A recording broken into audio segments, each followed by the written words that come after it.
ഇന്നലെ എൻ്റെ ഒപിയിൽ ഒരാൾ വന്നു. അതായത് ഗൾഫിൽ നിന്ന് പെട്ടെന്ന് വന്നതാണ്. നടുവേദനയായിട്ട്. നടുവേദന കാലിലേക്ക്, വലത്തെ കാലിലേക്ക് താഴെ വരെ വേദനയും തരിപ്പുമായിട്ട് അനങ്ങാനും ഇരിക്കാനും നിൽക്കാനും കിടക്കാനും പറ്റാത്ത അവസ്ഥയിൽ പെട്ടെന്ന് വന്നതാണ്.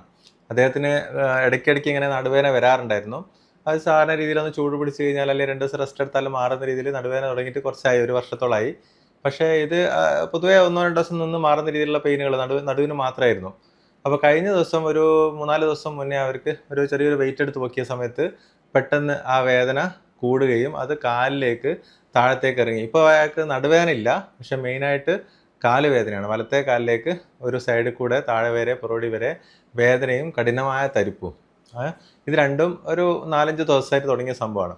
അപ്പോൾ ഇദ്ദേഹത്തിന് അത് അവിടെ കുറച്ച് ഇഞ്ചക്ഷനും അവിടുത്തെ ഹോസ്പിറ്റലിൽ കാണിച്ചു, കുറച്ച് ഇഞ്ചക്ഷനൊക്കെ എടുത്തു, മെഡിസിൻ എടുത്തു, ഒരു മാറ്റവും ഇല്ലാത്തതുകൊണ്ട് പെട്ടെന്ന് ഫ്ലൈറ്റ് എടുത്ത് നാട്ടിലേക്ക് വന്നതാണ്. അപ്പോൾ എന്താണ് ഈ പ്രശ്നം? അത് ശരിക്കും സയാറ്റിക്ക എന്ന് നമ്മൾ കോമൺ ആയിട്ട് പറയുന്ന disc prolapse, acute disc prolapse ആണ് അദ്ദേഹത്തിൻ്റെ പ്രശ്നം. MRI എടുത്തപ്പോൾ നമുക്ക് ഒരു ഹെർണിയേറ്റഡ് ഡിസ്ക്, അത് ഡിസ്ക് തള്ളി ഞരമ്പ് ജാമായ രീതിയിലുള്ള ഒരവസ്ഥ. അത് വളരെ കോമൺ ആയിട്ടുള്ള സംഭവമാണ്. അത് നമുക്ക് പലപ്പോഴും കോമൺ ആയിട്ട് കേൾക്കുന്നൊരു സംഭവമാണ്. ഡിസ്ക് തെറ്റി അല്ലെങ്കിൽ ഡിസ്ക് പ്രൊലാപ്സായി, ഡിസ്ക് ബൾജായി, അതിൻ്റെ പുറകിൽ എനിക്ക് കാലിൽ വേദന ആയത്, എനിക്ക് അനങ്ങാൻ പറ്റുന്നില്ല എന്നുള്ള അവസ്ഥ. അപ്പോൾ ഇത് അക്യൂട്ട് റാഡിക്കുലോപ്പതി നമ്മൾ പറയും. അതായത് പെട്ടെന്ന് വരുന്ന അക്യൂട്ട് സയാറ്റിക്, അതായത് പെട്ടെന്ന് ഹെർണിയേറ്റഡ് ഡിസ്ക് കാരണം നമുക്ക് കാലിലേക്ക് വേദന വരികയും അത് കാരണം നമുക്ക് നിൽക്കാനും നടക്കാനും ഒന്നും പറ്റാത്തൊരവസ്ഥയിലേക്ക് വരുന്നത്. ഇതിനാണ് അക്യൂട്ട് റാഡിക്കുലോപ്പതി എന്ന് പറഞ്ഞത്. ഭയങ്കര കോമൺ ആയിട്ടുള്ള സംഭവമാണ്. അപ്പോൾ പൊതുവേ തന്നാൽ ഡിസ്ക് തേയ്മാനം നേരത്തെ തുടങ്ങുന്ന സമയത്ത് നടുവേദനയായിട്ട് കുറേ കാലം ഉണ്ടാവും. അപ്പോൾ അത് പൊതുവേ വലിയ കാര്യമായിട്ട് പ്രശ്നമില്ലാത്തതുകൊണ്ട് തന്നെ നമ്മൾ കാര്യമായിട്ട് ചികിത്സയൊന്നും എടുക്കാതെ ഇടയ്ക്ക് എന്തെങ്കിലും ഒരു ബാമൊക്കെ പുരട്ടി ഒന്ന് ചൂട് പിടിച്ച് അല്ലെങ്കിൽ ഒന്ന് റെസ്റ്റ് എടുത്ത് പോയി കഴിഞ്ഞാൽ പ്രശ്നമില്ലാതെ പോകുന്നത് കൊണ്ട് പൊതുവെ കാര്യമാക്കാറില്ല. അപ്പോൾ ഇങ്ങനെ പെട്ടെന്നൊരു ദിവസം അത് കാലിലേക്ക് വരുമ്പോൾ സിവിയർ പെയിൻ ആയിട്ടാണ് വരിക. അപ്പോൾ എന്തുകൊണ്ടാണ് സിവിയർ പെട്ടെന്നൊരു കാലിലേക്ക് പെയിൻ വരാനുള്ള കാരണം? സാധാരണ ഡിസ്കിന് തേയ്മാനം വരുമ്പോൾ ഡിസ്കിൻ്റെ ഉള്ളിലുള്ള ന്യൂക്ലിയസ് എന്ന് പറഞ്ഞ സാധനം അതൊരു ജെല്ലാണ്.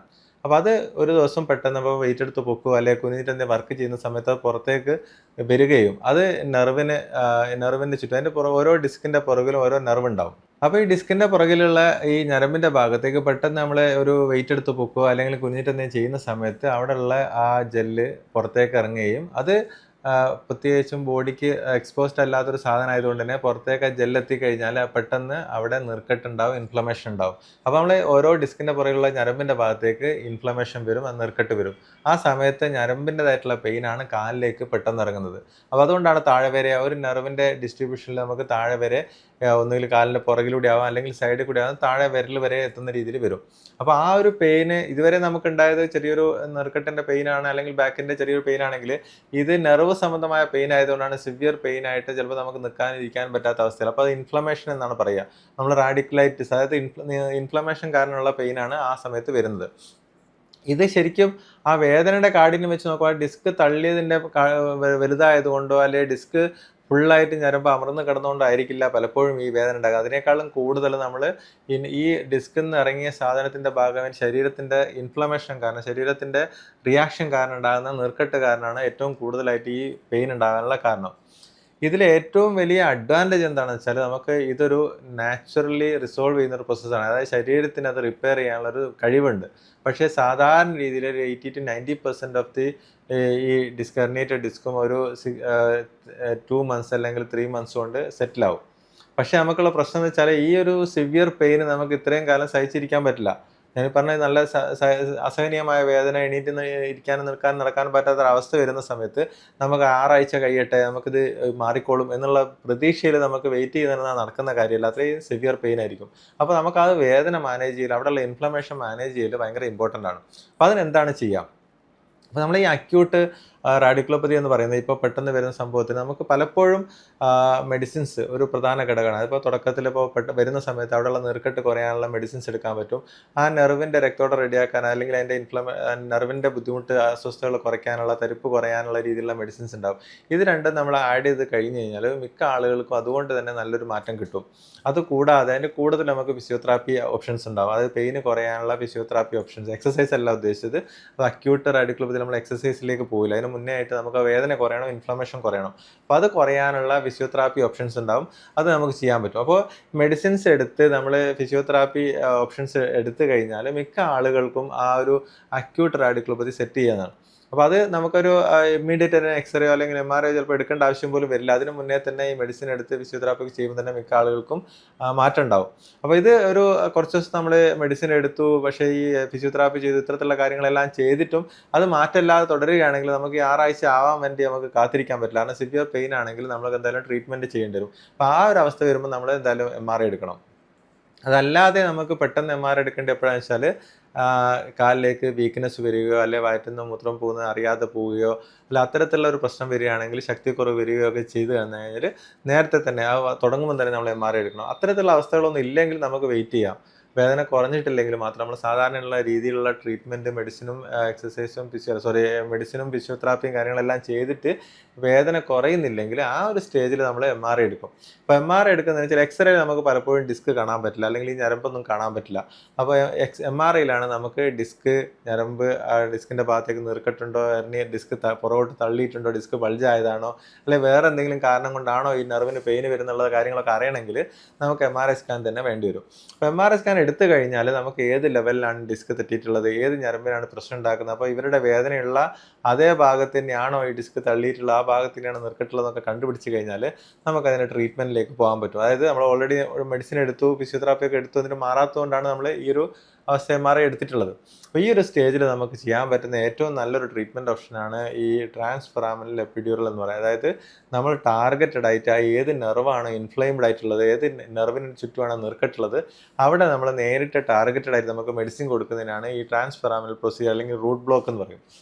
ഏതാണോ നെർവ് ഇൻവോൾവ് ആയിട്ടുള്ള ആ നെർവിൻ്റെ ഭാഗത്തേക്ക് ചുറ്റുവട്ടത്തെ എക്സ്റേ ഗൈഡൻസോട് കൂടി നമ്മൾ നേരിട്ട് മെഡിസിൻ കൊടുക്കുന്ന, ഇൻഫ്ലമേഷൻ കുറയ്ക്കാനുള്ള മെഡിസിൻ കൊടുക്കുന്ന ട്രീറ്റ്മെൻറ്റാണ് ഈ ട്രാൻസ്ഫെറാമിനൽ എപ്പിഡ്യൂറൽ എന്ന് പറയുന്നത്. അപ്പോൾ ഒരു പ്രൊസീജിയറാണ്. അപ്പോൾ ആ ഒരു പ്രൊസീജിയർ എക്സ്റേ ഗൈഡഡ് ആയിട്ട് തിയേറ്ററിൽ കൊണ്ടുപോയിട്ട് നമ്മൾ ചെയ്ത് കഴിഞ്ഞാൽ എവിടെയാണോ ഇൻഫ്ലമേഷൻ ഉള്ളത് അവിടെ കൃത്യമായിട്ട് നമുക്ക് മെഡിസിൻ എടുത്തു.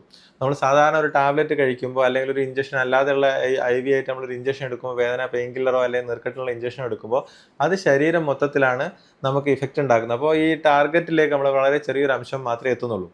ഇതാവുമ്പോൾ നമ്മൾ ഈ പ്രൊസീജിയർ ചെയ്യുന്ന സമയത്ത് നേരിട്ട് എക്സ്റേ ഗൈഡായി ടാർഗറ്റഡ് ആയിട്ട് ആ നെർവിൻ്റെ ഭാഗത്ത് കൊടുക്കുന്നതുകൊണ്ട് അതിന് ചുറ്റുള്ള ഇൻഫ്ലമേഷൻ സെറ്റിൽ ആവുകയും കാലിലേക്കുള്ള പെയിനും കാര്യങ്ങളും നെർവിൻ്റെ പ്രശ്നങ്ങളെല്ലാം കുറഞ്ഞു കിട്ടുകയും ചെയ്യും.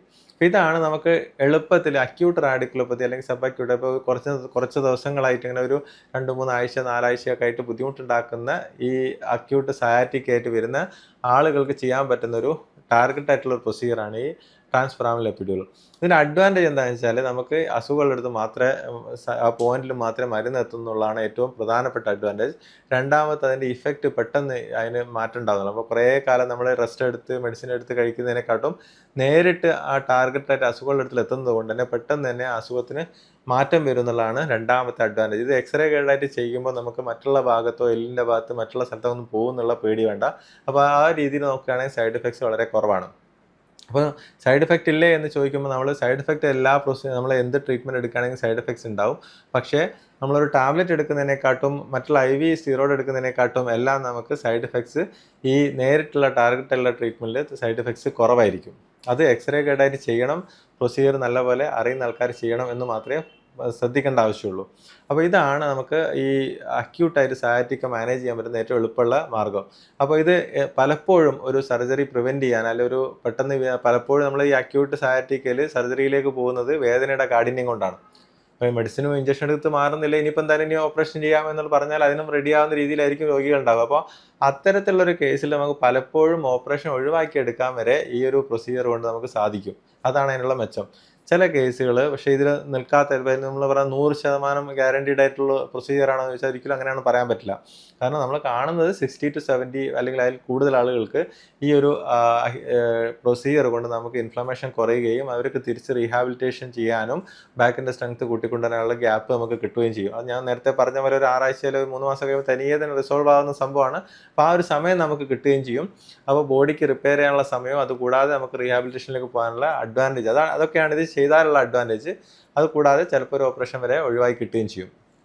പിന്നെ ഇത് ചെയ്തത് കൊണ്ട് പിന്നീട് ഒരിക്കലും വരില്ലേ എന്നുള്ളൊരു ചോദ്യം സ്ഥിരമായിട്ട് ചോദിക്കുന്ന ഒരു ചോദ്യമാണ്. അപ്പോൾ ഈ ഇഞ്ചക്ഷൻ ചെയ്താൽ കാലാകാലത്തേക്ക് വേദന മാറുമോ, അല്ലെങ്കിൽ അങ്ങനെ ഒരു പെർമനൻറ്റ് സൊല്യൂഷനാണോ, ഇത്തരത്തിലുള്ള ചോദ്യങ്ങൾ നമുക്ക് സാധാരണ ഉണ്ടാവാറുണ്ട്.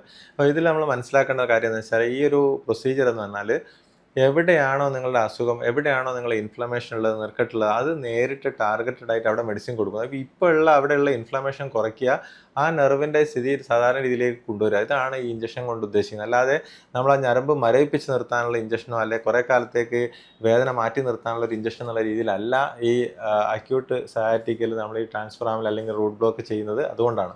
അപ്പോൾ എവിടെയാണോ നെർവിന് ഇൻഫ്ലമേഷൻ ഉള്ളത്, ആ ഇൻഫ്ലമേഷൻ സെറ്റിൽ ചെയ്യുക, അവരെ നോർമൽ നാച്ചുറലി അത് റിക്കവർ ചെയ്യാൻ സഹായിക്കുക എന്നുള്ളതാണ് ഈ ഇഞ്ചക്ഷൻ കൊണ്ടുള്ള പ്രത്യേകത. അല്ലാതെ അതൊരു മരവിപ്പിച്ച് നിർത്തിയിരിക്കുന്ന ഒരു ട്രീറ്റ്മെൻറ്റോ അല്ലെങ്കിൽ പെയിനുള്ളൊരു ഇഞ്ചക്ഷനോ ആ രീതിയിലല്ല ഈ ഒരു ഇഞ്ചക്ഷൻ ട്രീറ്റ്മെൻറ്റ് കൊടുക്കുന്നത്. അതാണ് നമ്മൾ ഇതിൽ മനസ്സിലാക്കേണ്ടത്. പിന്നീട് വരാൻ സാധ്യതയുണ്ടോ എന്ന് വെച്ചാൽ സാധ്യതയുണ്ട്, എപ്പോഴും സാധ്യതയുണ്ട്. അപ്പോൾ നമ്മളത് വരാതിരിക്കാൻ വേണ്ടി എന്താ ചെയ്യേണ്ടത്, ഈ പെയിന് സെറ്റിലായി കഴിഞ്ഞാൽ നമ്മൾ ആ നെർവ് ആ ഡിസ്ക് ഉള്ളിലേക്ക് വലിയാനും അതുപോലെ തന്നെ ബാക്കിൻ്റെ സ്ട്രെങ്ത് കൂട്ടാനുള്ള എക്സസൈസും കാര്യങ്ങളെല്ലാം നമ്മൾ കൃത്യമായിട്ട് ചെയ്തു പോവുകയാണെങ്കിൽ നമ്മൾ ശ്രദ്ധിക്കേണ്ട കാര്യങ്ങൾ, അതിന് ശേഷമുള്ള കാര്യങ്ങൾ ശ്രദ്ധിച്ചു കഴിഞ്ഞാൽ പൊതുവേ ഇതൊരു പെർമനൻറ്റ് സൊല്യൂഷനായിട്ട് തന്നെ മാറും പലർക്കും.